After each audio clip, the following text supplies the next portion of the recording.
Hey guys, may dumating tayong parcel yesterday and i-open natin siya.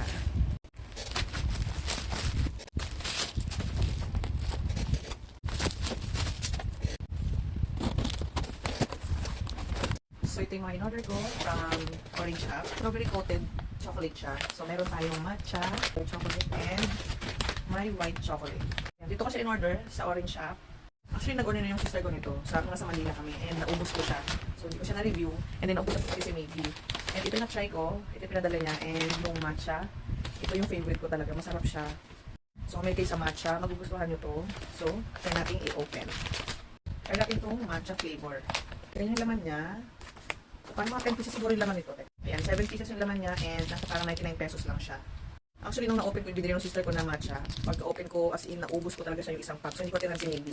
Kaya nag-order ako. So, yan, i-open natin. So, ganyan siya. Ito yung matcha flavor.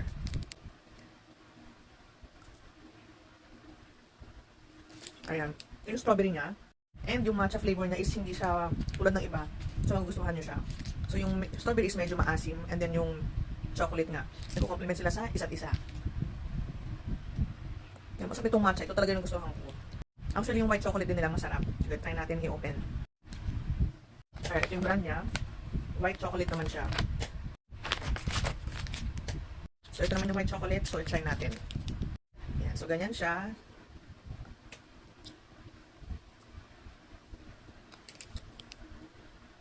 Ayan. So, kung kayo sa white chocolate, magugustuhan nyo siya. Kasi may mga white chocolate na sobrang tamis. Ito, hindi talaga siya. And yung strawberry nga is medyo maasim. Kaya bagay na bagay siya. And try naman natin itong isa, which is yung dark chocolate naman. So, this one naman yung dark chocolate. Okay natin. So, parang medyo malaki ito, compared dun sa mga nauna.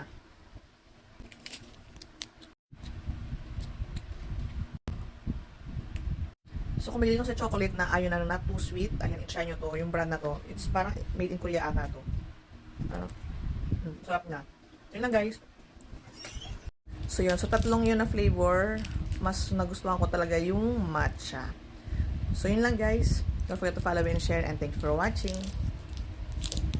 Bye!